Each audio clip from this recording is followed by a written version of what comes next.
Hey, what's going on, guys? The Horror Man back with a controversial view of The Crow.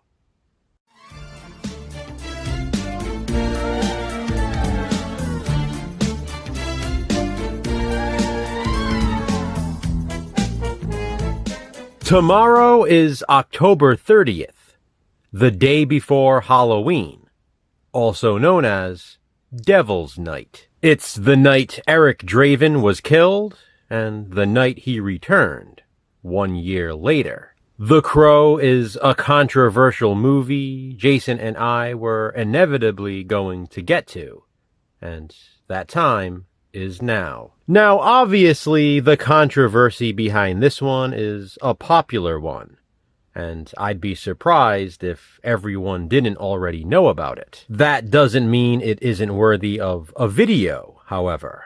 The Crow is a 1994 horror film based on the comic, starring the late Brandon Lee. He sadly died on March 31st, 1993, just hours after being involved in a freak accident on set. While filming a scene as The Crow's protagonist, Eric Draven, Brandon Lee was shot.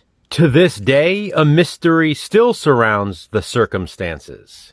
It was first alleged that a metal projectile was lodged in the prop gun.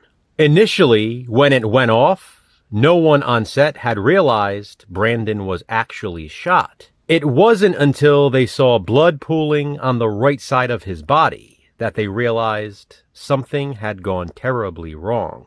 Brandon was rushed to the hospital and was given 60 pints of blood. That's a full supply for 5 adult males.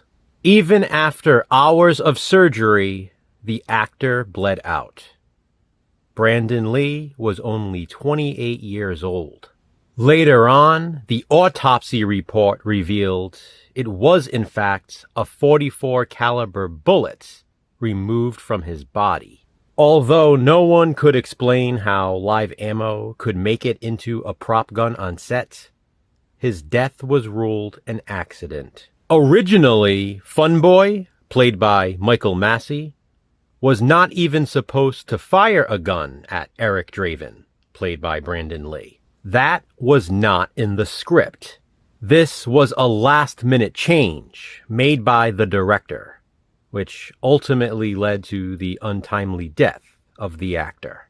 Sadly, art also imitated life in The Crow. Filming was set to wrap on April 8th, 1993. And Brandon Lee's wedding to fiancée Eliza Hutton was planned for April 17th. Of course, he tragically died just weeks before. This is a bit of a parallel to Eric Draven, who, along with his bride-to-be, is murdered in The Crow. If only movie magic could have extended to real life, and Brandon could have returned like his character. To this day, this one really bothers me. The Crow is a movie I should watch much more often than I do, but truthfully, I have a hard time with it. It's a shame, too, because, in my opinion, the film is a damn near masterpiece. No movie is perfect, but one that certainly comes close is The Crow. I just find it heart-wrenching to watch. Brandon Lee undoubtedly had an amazing career ahead of him, and it was cut short. No one is to blame. It's just the sadness of life and death. Actor Michael Massey, who shot the prop gun, was haunted by it up until his death. It's a Hollywood death I think still haunts us all, at least those of us who remember when it happened. There was a series of other strange accidents on set as well. During the first day of filming in Wilmington, North Carolina, a carpenter suffered severe burns when his crane hit some live power lines. On a different day, a grip truck caught fire. Later on, a disgruntled crew member crashed his car into the studio. And another crew member accidentally drove a screwdriver through his hand.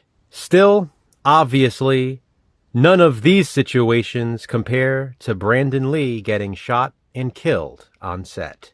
As much as I love The Crow, and I absolutely do, it is hard for me to watch, so I understand if it is for you. Jason and I watched it, so you don't have to. This is just my controversial view.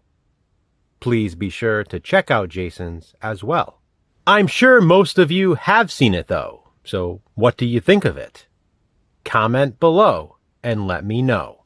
Which controversial movie will we view next? Check back soon to find out.